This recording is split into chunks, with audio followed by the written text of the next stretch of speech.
na anaanza kutoa udhuru wa kusema ile shughuli sitaiweza, bila kujua kwamba ule uwezo wa kukiweza kile kitu anapewa ni Mungu anampatia. Alikuwa Musa vivyo hivyo.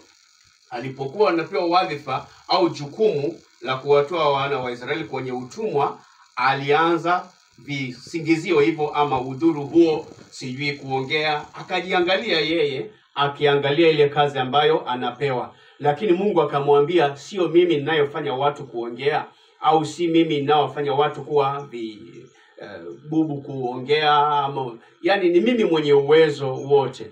Kwa hiyo tutiwe moyo katika Bwana. Mambo yote yaliyo mbele yetu tutayaweza kwa sababu tutatembea na Mungu. Hiyo ndio siri kubwa ambayo inatupatia sisi ushindi katika maisha yetu. Kwa hiyo Gideon akawa anatakiwa kwenda kupigana vita na akawa na watu wengi sana. Bila shaka angeangalia sema kwa jeshi hili kubwa naona nitashinda. Lakini Mungu akabadilisha, akawapunguza sana wale watu mpaka wawe wachache. Ili mwisho wa siku ushindi utakapopatikana, watu wasije wakasema ni kwa sababu tulikuwa wengi. Kwa hiyo Mungu anapenda kujizolea utukufu wake yeye mwenyewe. Kwa hiyo tunaweza kujiangalia sisi tuseme tuko vile tulivyo, tuko mashambani, tuko wadogo sana, tuko wachache, hatutaweza. Lakini kumbe kitakachowezesha maisha yetu ni Mungu kuwa ndani ya maisha yetu. Kwa hiyo kikubwa ni sisi kumtafuta Mungu na kuwa naye.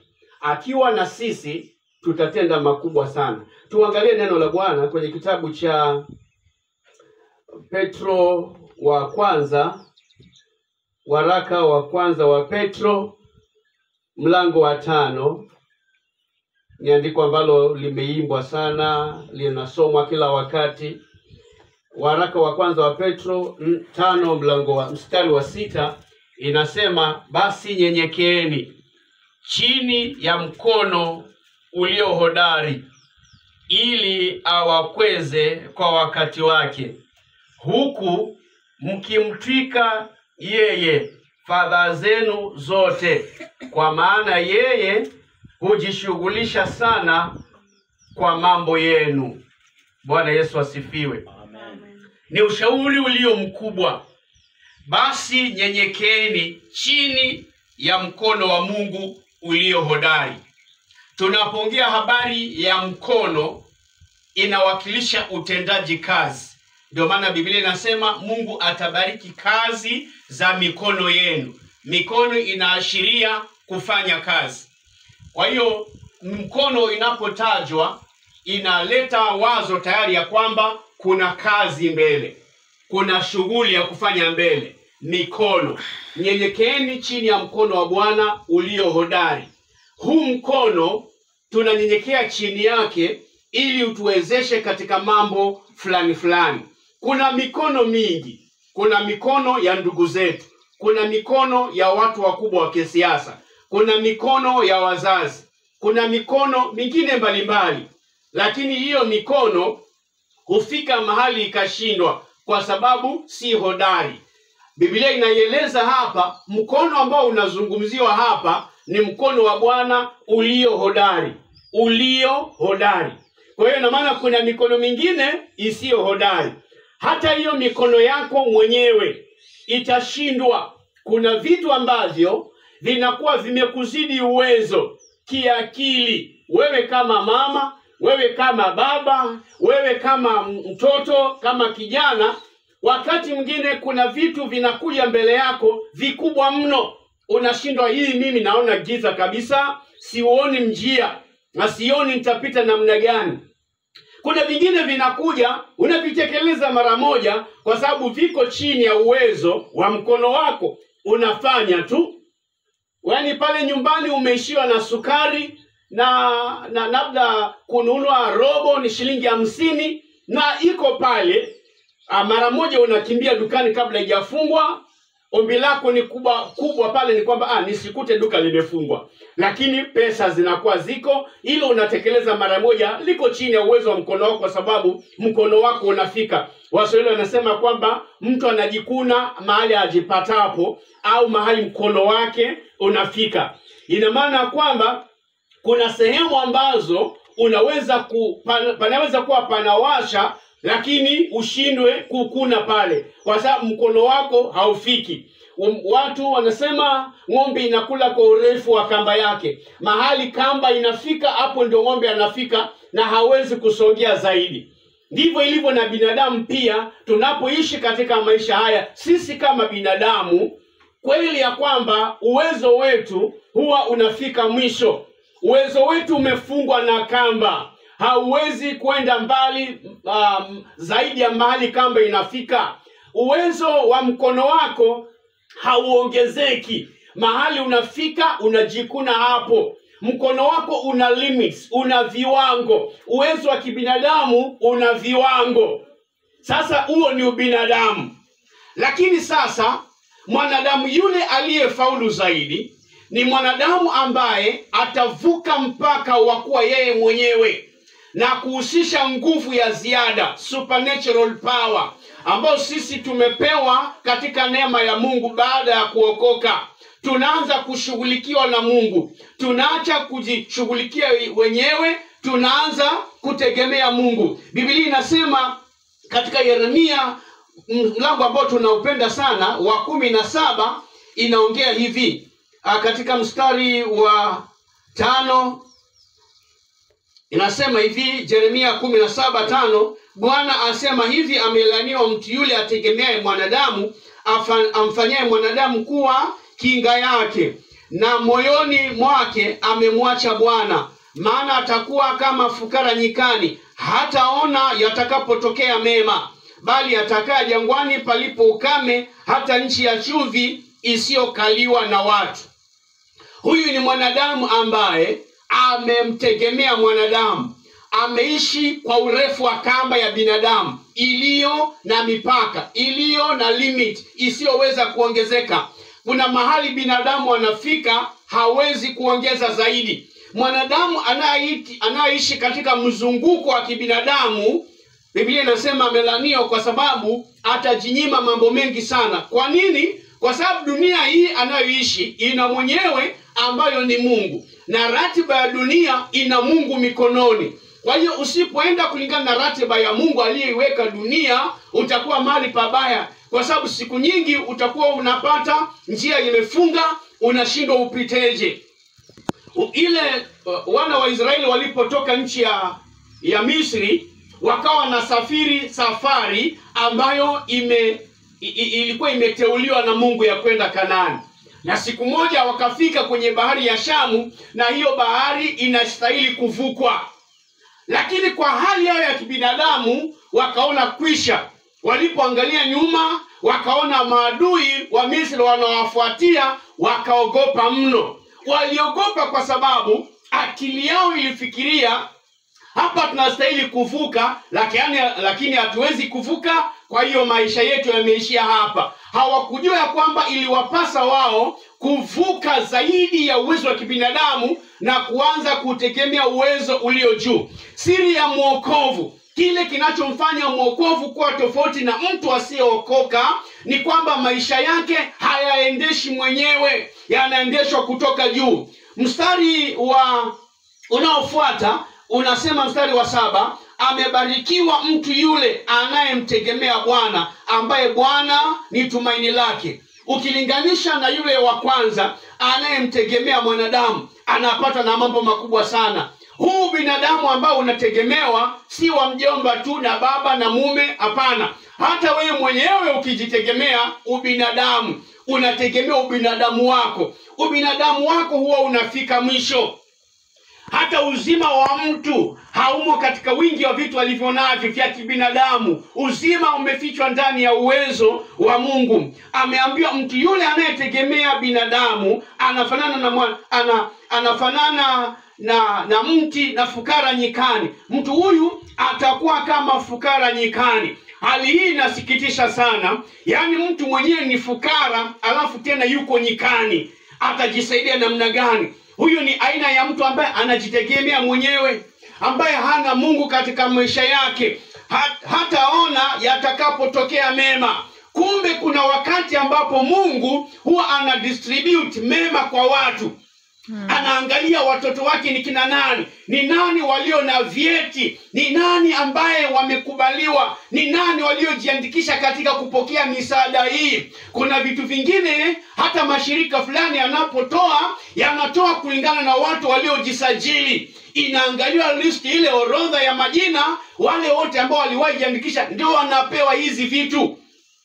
Kwa hiyo wale ambao hawajajihusisha na orodha ile, hata wakisongea, hata wakionyesha nyuso za huruma, wanaambiwa kama majina yenu hayapo, hamwezi kupata vitu vile. Biblia inasema ya kwamba mtu yule ambaye atajinyenyekeza chini ya mkono wa Bwana ulio hodari, anasema ya kwamba Mungu atamkweza kwa wakati wake, na anaruhusiwa kumtwika Bwana fadhaa zake zote, kwa sababu anashughulika sana na mambo yenu. Inapendeza sana vile tulivyosoma sehemu hiyo ya kwanza ya maandiko, ya kwamba basi nyenyekeeni chini ya mkono wa Bwana ulio hodari, naye atawakweza kwa wakati wake. Unaweza kuwa unanyenyekea siku zote, unaona ni kwamba hakuna kitu kinafanyika, unakuja unanyenyekea, unafanya kazi ya Mungu peke yako, unaifanya, unaenda zako, pengine mchungaji hata hakutambui, watu hawakupongezi, unazidi kunyenyekea tu. Kesho unakuja unafanya tu, kesho unakuja unafanya tu, unaona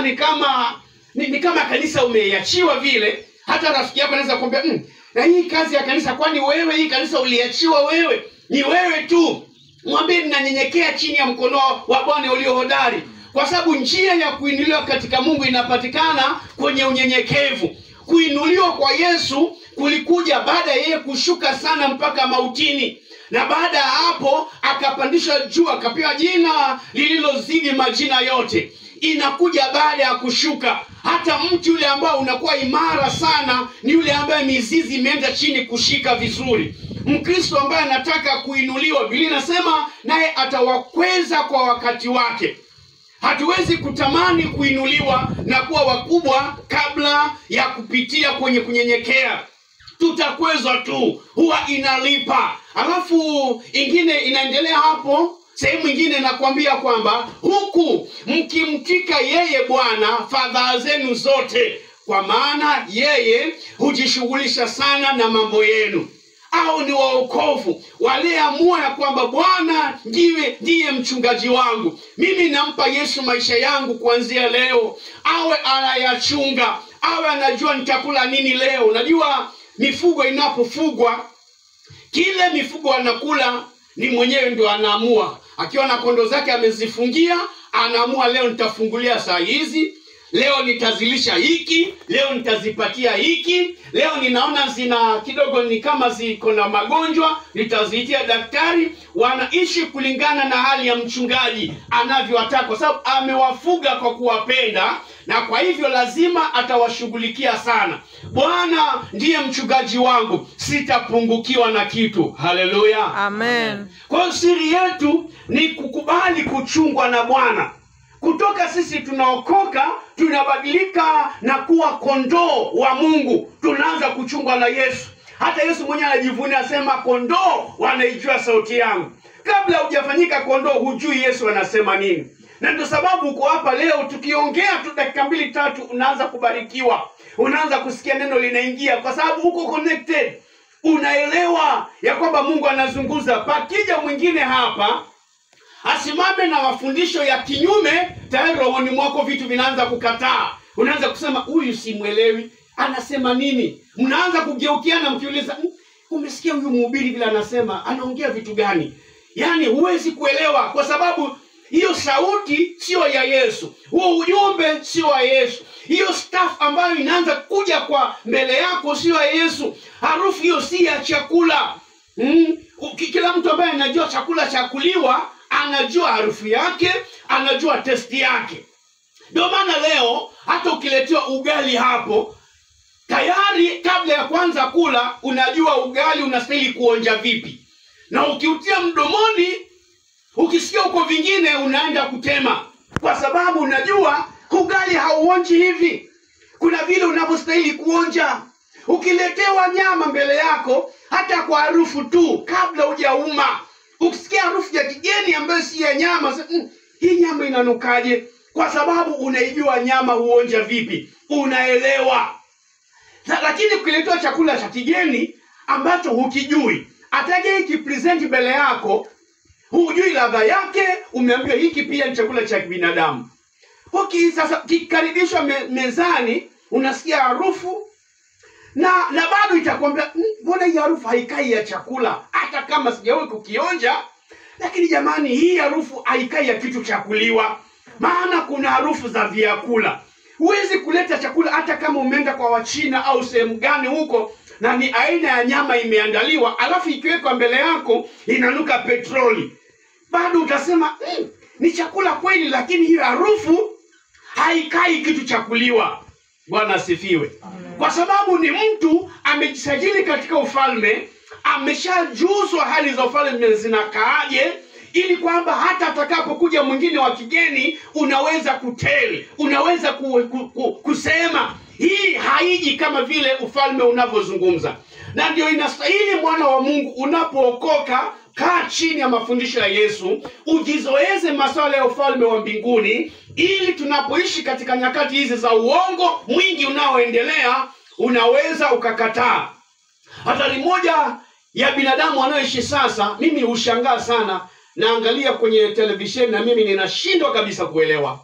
Yaani wasomi wamejazana maelfu hivi na wanadanganywa kabisa hivi, na wako sawa wanapiga. Yaani unajiuliza, na usomi huu Mkenya huyu amedanganya hivi, na usomi huu wa Tanzania hao wamedanganya hivi, na usomi huu, kwa sababu wamekataa kitu kimoja.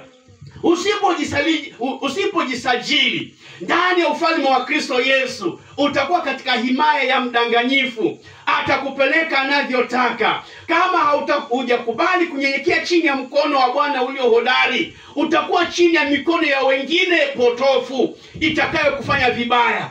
Yaani mnakaa kwenye kanisa na mtu anakuja tu na anawaambia tuinueni simu na mtayarishe sasa mtapokea pesa kutoka kwa M-Pesa. Na wewe msomi kabisa, na unainua kweli, unatikisa simu na unatarajia hela ziingie kutoka kwa nani? Yaani hujiulizi kabisa. Lakini watu wamejaa na usomi, wamepaki bagari kule nje wote na simu zao.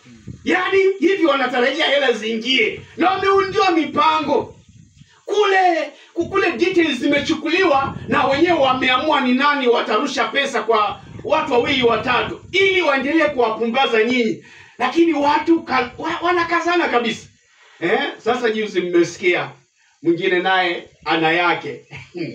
Ya jamani, kweli tusiponyeke chini ya mkono wa Bwana ulio hodari, mikono ni mingi. Mikono ni mingi. Na mtazama tu, mtu anasema ni mtumishi wa Mungu, ana mti hapo nje, anasema watu akipanda huo mti wanapokea uponyaji. Mti tena anasema huu mti nimeuita mti wa uzima. Jamani, mti wa uzima unapatikana kule kwake.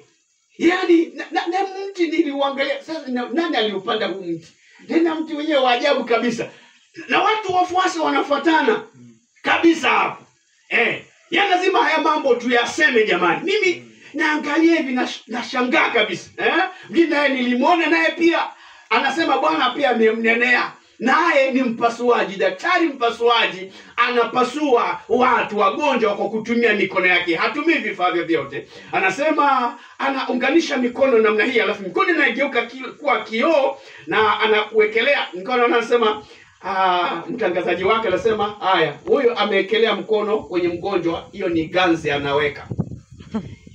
Anawekelea hiyo ni ganzi na mtu anaelezea kabisa. Sasa hivi tunaona nabii wa Bwana ameweka ganzi, mgonjwa amelazwa hapo, amefunikwa kitambaa tayari kwa operation. Na sasa nabii wa Bwana anaweka kidole vile, hiyo sasa ni ganzi anaweka. Na watu wako hapo, na hilo kanisa limejaa watu, na wameridhika kabisa ya kwamba hivi huyu ni Mungu. Jamani, mikono ni mingi. Tusiponyenyekea chini ya mkono wa Bwana ulio hodari, mikono ni mingi. Tusipokubali kufundishwa na Bwana, tutafundishwa na wengine. Wako walimu wengine wengi ambao pia wanafundisha. Tusipokubali kusikiza Bwana, tutafundishwa visivyo. Tunaambia kwamba mimi ndio mchungaji wa kweli. Ina maana kwa wachungaji kuna wachungaji waongo. Mimi ndimi mzabibu wa kweli. Ina maana kuna mizabibu ya uongo. Sasa tusipokuwa makini inakuwa hatari. Jameni wapendwa katika Bwana, tumsikizeni Bwana tu. Tunyenyekeni chini ya mkono wa Bwana uone. Huu mkono unatosha kutulinda. Unatosha kutupatia kile kinafaa. Tumtuke Bwana fadhaa zetu. Tusiwasikize binadamu. Tumeonywa na kukanywa ya kwamba tusiwategemee binadamu. Kuna sehemu nyingine katika maandiko anasema ole wenu wale ambao mnashuka wapi? Misri, kwenda kutafuta msaada huko. Kwa sababu magari yao ni mengi, na kwa sababu farasi zao ni nyingi, na magari yao na waendesha farasi zao ni hodari. Halafu Mungu anasema lakini naye Mungu ni mwenye akili, maana atampiga huyo mwendesha farasi, na yeye anayeendesha farasi na yeye aliyebebwa farasi mwenyewe na aliyebebwa wataanguka, na anguko ni kubwa. Inaonya kabisa, jamani, Mungu yuko. Kama tunataka kuwa salama, tumpe maisha yetu, tumtegemee. Yeye ndio nguvu yetu, yeye ndio msaada wetu. Tutakabiliana na chochote kilicho kikubwa kwa nguvu zake. Haleluya. Amen. Anaelewa Mungu ya kwamba yako mambo mama yatakuja mbele yako yaliyo makubwa. Nitangulia kukuambia kwamba kuna vitu unaweza tatua haraka, kwa sababu kinachohitajika ni chumvi tu ya shilingi 20 na iko pale, unaenda unanunua. Na unahisi tu hiyo nimemalizana nayo. Lakini kuna wakati mwingine linakuja hitaji kubwa la pesa nyingi ambalo limepita uwezo wako. Je, utaachana nalo? Hapana. Pale ndio unamtwika Bwana fadhaa zako zote. Unamwambia Bwana, hili ni kubwa na imenipasa kulitenda, lakini siwezi. Sasa ninakuita Mungu na kutwika Bwana fadhaa hizi zote. Bwana ulishughulikie. Huwa napenda kuangalia mfano wa Daudi na Goliathi. Kwa kweli Goliathi alikuwa mkubwa sana akilinganishwa na Daudi. Alikuwa na silaha za hali ya juu sana akilinganishwa na Daudi. Katika macho ya kawaida, kwa kweli Daudi hakufaa kutokea mbele ya Goliathi. Alikuwa mkubwa mno. Kwa kweli kwa macho ya kawaida ungeondoa mtoto hapo mara moja. Ondoeni mtoto hapo, mnamweka wapi? Ni hatari sana kwa huyo mtu. Lakini kwa sababu ya siri ya kumjua Mungu, ndani ya Daudi kuna Mungu mkubwa sana aliyempita Goliathi aliye mbele yake. Daudi alijifunza kutegemea nguvu za Mungu. Alijifunza kunyenyekea chini ya mkono wa Bwana ulio hodari. Kilichokuwa kinapigana ndani ya Daudi ni mkono wa Bwana ulio hodari. Ndugu yangu, naweza kuwa mdogo. Mamangu, naweza kuwa mdogo. Unaweza kuwa mjane. Unaweza kuwa maskini. Lakini kama umeokoka, una Mungu hodari ndani yako. Huyo ndio anayesukuma mambo usiyoyaweza. Haleluya. Huyo ndio anayekuwezesha kufanya mambo makubwa. Usiwahi ondokea mambo makubwa. Kawaida ya Mkristo, akiona jambo kubwa mbele zake, hastahili kuliondokea, bali anastahili kuweka gear nyingine, kuweka ile power. Wale wengine ambao, kuna wale wenye magari wanasema kuna 2-wheel drive na 4-wheel drive. Sasa unaenda, kama una gari ya 4-wheel drive unaenda nayo tu, lakini kuna sehemu zingine gari itaingia na hapo inabidi uengage 4-wheel drive, kwa sababu hapa tairi mbili hazipiti, inabidi uweke zote 4 alafu unapita kulingana na eneo. Sasa wewe pia una nguvu ya ziada. Una nguvu ya ziada ambao unaitumia katika maisha yako, iliyopita gari za kawaida, iliyopita binadamu wa kawaida. Mkono wa Bwana ulio hodari. Wale hawajaokoka wanapitwa sana kwa sababu wao wanategemea mikono yao iliyo dhaifu. Wanafika mwisho, wanashindwa, hawezi kuapply faith kwa sababu hawana. Wakishindwa wameshindwa. Mama mchungaji ametushuhudia hapa, akasema ya kwamba kulikuwa na tatizo mbele yake na ambalo lilikuwa limemsumbua sana, limemtatiza. Akaingia maombi ya siku 3 na baada ya kumaliza likatatuliwa. Haleluya. Amen. Ni kwa sababu yuko Mungu. Kuna mkono ulio hodari ambao lazima uhusishe katika maisha yako. Sasa hapo ndio siri ya wokovu inapoingilia. Unamtazama mtu tu na mdharau, lakini akiapply hiyo siri ya iliyofichika, mambo yanawezekana. Goliath alimtazama Daudi akamdharau. Akamdharau sana. Hakujua ndani ya Daudi kuna kitu kingine. Hakujua ndani ya Daudi kuna mkono ulio hodari. Mkono ulio hodari zaidi ya Goliathi, zaidi ya jeshi lote la Wafilisti. Yuko ndani. Alikuwa na mkono hodari wa Bwana usioshindwa. Haleluya. Tunaimba ni naye Yesu asiyebadilika. Yes, ama asiyeshindwa. Mwanamume asiyeshindwa. Huyo ndio siri yetu. Usikubali kudumaa, usikubali kunyanyasika, usikubali kuilegea uso na kuinama, usikubali kukaa kana kwamba umenyauka ukijilinganisha na wale wengine. Usiwahi jilinganisha na wale wengine. Usijisajili katika makundi ya kina mama waliofifia maisha, bali jibebe tofauti. Ukimwambia Yesu, na kutwika fadhaa zangu zote.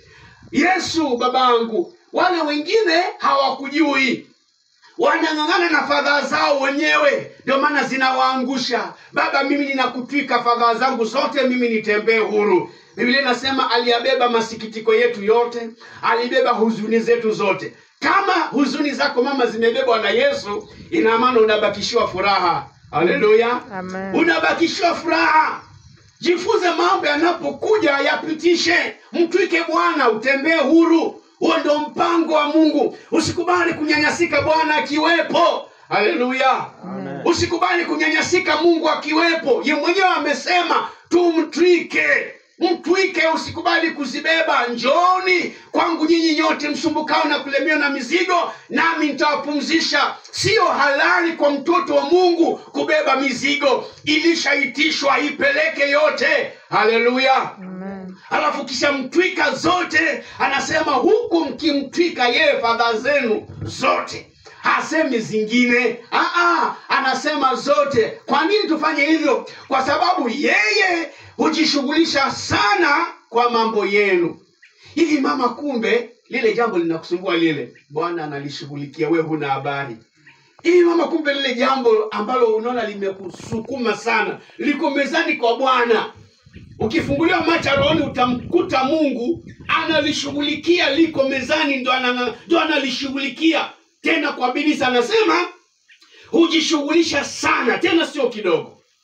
Yaani kama ni kazi inayompasa hata kukesha Mungu, anajishughulisha sana. Ushaona madaktari wakikimbia juu na chini kwa ajili ya mgonjwa ambaye yuko hatarini. Wanashughulika sana. Kaleti mgonjwa amezingirwa na madaktari wale wazito, wameitwa wale kabisa, wale wenye ujuzi mkubwa. Yaani hata ukiangalia mgonjwa wako hivi wanashughulikia, wanasema nashukuru Mungu, atapona huyu. Jana wanakupa matumaini, wanasema hii mama usijali, ndugu yangu usijali, ule mgonjwa wako amezingirwa, tumefaulu kupale wale madaktari nchini Kenya wale ukubwa, na wote hawapatikani, hata simu zao wamefunga kwa sababu wanashughulikia mgonjwa wako. Utasikia namna gani? Utasikia raha kabisa. Sema Mungu asante, yaani nimepata kibali hichi. Watu wafunge shughuli zao kwa sababu ya mgonjwa wangu. Watu yaani wote hawataki kusumbuliwa, kisa na maana wanashughulikia huyo mgonjwa wako. Tena wanakupa matumaini sana. Wanakwambia mama, wanakwambia mzee, shida ya mgonjwa wako tumeshaiona, tupatie dakika 3 tunaingoa, na hii ni kazi ndogo. Hii ni kazi ndogo sana. Na anakuhakikishia kwamba hizi nimezishughulikia mara kadhaa.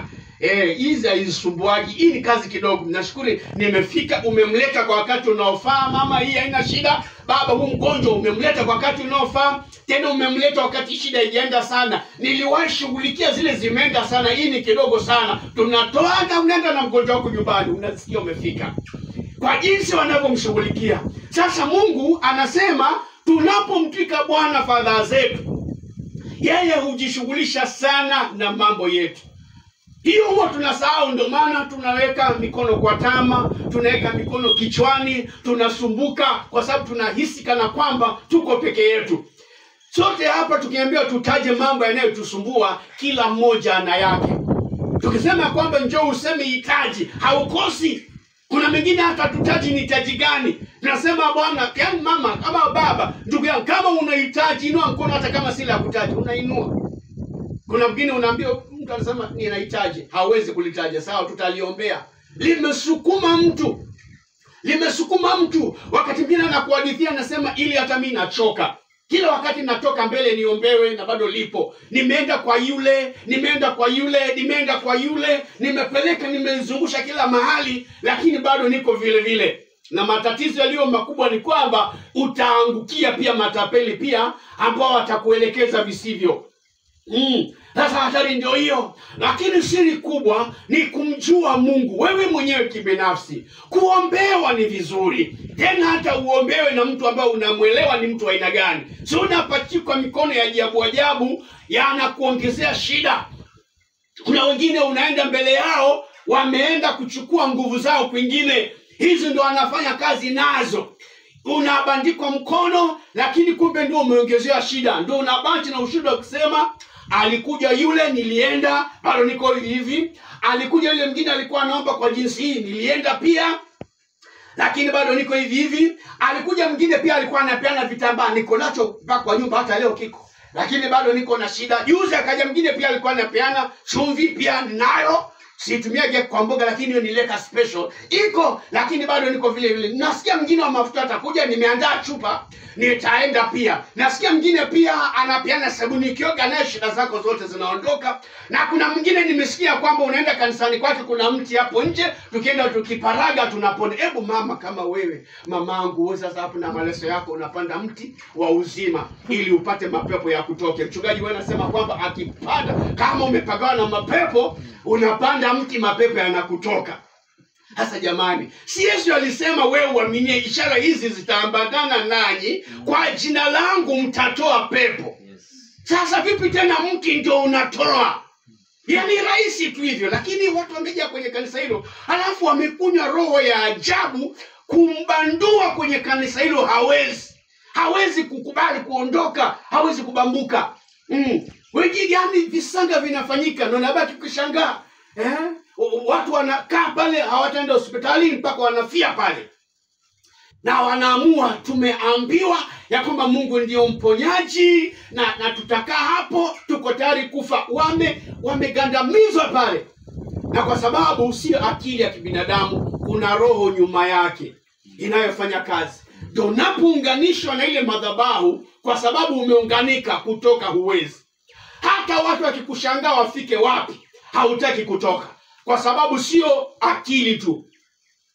Wakati mwingine huwa ninaangalia jinsi ambavyo kumhubiria vijana waokoke ni neema ya Mungu kubwa tu. Sababu vijana ni wajuaji mno. Lakini unampata kijana msomi, anaachishwa university, anaachishwa chuo, na anaenda kabisa kwenda kufunga mpaka afe. Yaani mwingine amesoma kabisa, ana hela nyingi, mtu ni pilot, mtu ana mali zake zote na ujuaji huo wote. Anakutana na mtu tu hivi, na anaongelesha maneno mawili matatu, tayari anafuata. Kesho anaenda kuuza mali zake zote, anaenda kufunga afe. Unajiuliza, yaani hata hizo ni ya kawaida. Hujiulizi kuna mahali Biblia inasema tufunge mpaka tufe? Hakuna. Lakini hakuna muda huo, kwa sababu roho iliyotumika, the moment umekutana yule mtu na akazungumza nawe na ukakutwa dhaifu, ile roho inakuingia na inakuunganisha. Sasa mnaondoka, usikii chochote. Hakuna cha usomi haufanyi kazi saa hiyo, akili ya kawaida haifanyi kazi, hakuna kitu kinafanya kazi. Ni roho ile umeiruhusu. Maana mwanadamu ni roho na anaendeshwa katika roho tu. Ukiokoka unaendeshwa kwa roho wa Bwana. Maana tunatakiwa tuishi katika roho ili tuweze kuzishinda hila za mwovu, ama tuweze kushinda tamaa za mwili, ama tuweze kufaulu katika mambo ya kimbinguni. Hali kadhalika pia, ukiwa haujaokoka, roho mchafu akichukua usukani wa maisha yako, anakuteka, na kwa sababu wewe ni roho, anakuunganisha kabisa. Kwa hiyo husikii lolote la mzazi akikwambia mwanangu ni tabia gani hiyo, mwanangu, hausikii. Kimwili kimefungwa na kiroho chafu ndio kinatawala. Lakini ahimidiwe Bwana, hata kama wanaendelea kuwepo wale wa uongo, sisi wa kweli tusonge mbele katika injili ya kweli. Haleluya, amen. Hatari inakuwepo ya kwamba wale ambao tuko ndani ya nyumba ya Bwana tusije tukaangukia kutimiza maandiko yaliyozungumzwa katika Biblia ya kwamba nyakati za mwisho walimu wa uongo watadanganya yamkini hata wale waaminio. Usikubali kudanganywa. Yaani ukimpata kuna mpendwa aliyekuwa kanisani siku zote, na kesho kutwa ameenda kupanda miti ili ya pepo zimtoke, usishangae, shukuru si wewe. Kwa sababu Biblia inasema nyakati za mwisho kutakuwa na watu wa sampuli hiyo. Watakuja tena kwa jina langu, kwa jina langu watatoa pepo. Sasa unaekelewa mkono, kidole, unaambiwa ni ganze inawekwa kwa jina la Yesu. Kwa jina la Yesu. Mama unaambiwa kwamba kwa jina la Yesu ulete pesa kiasi fulani. Kuna mwingine alikuwa anaelezea, alikuwa karibu sana na mchungaji. Na mchungaji akamwambia tunaenda. Huyu mchungaji alikuwa anachagua kikundi hapa kama komiti ya kanisa, kama wazee hivi, wale ambao wako mstari wa mbele kanisani. Anaenda nao mlimani katika maombi. Anasema anaenda nao mlimani kwa maombi. Amechagua tu wale wa mbele. Mchungaji hivi unachagua wazee wako 5 hivi, wale viongozi, mnaenda mlimani. Sasa huyo ndugu akawa ni miongoni mwao. Na ndani yake ako na kiu kabisa ya kumjua Mungu wa kweli. Akawa amejoin hili kanisa, yuko hapo. Na alikuwa anasema mara nyingi akijoin kanisa alikuwa na kibali, siku zote anakuwa karibu na mchungaji sana. Sasa kalandi kwenye hizi kanisa kubwa na akawa so close na huyu man of God. Wakaenda sehemu fulani. Sasa tuanze maombi. Maombi sijui yalikuwa ya kufunga siku ngapi. Sasa katika maombi yale, vitu vingine sitavikumbuka sana, lakini kuna vichache nakumbuka. Anasema sasa wakati huu nataka tuanze kufanya nini? Tuanze maombi. Na maombi yetu tunaomba jinsi hii. Unawaita wale watu matajiri. Unamuita fulani na kuamuru kwa jina la Yesu ulete pesa. Na wanalitumia jina la Yesu. Katika matambiko yale huko mlimani, si maombi ya kawaida. Of course kuna rituals wanafanya, kuna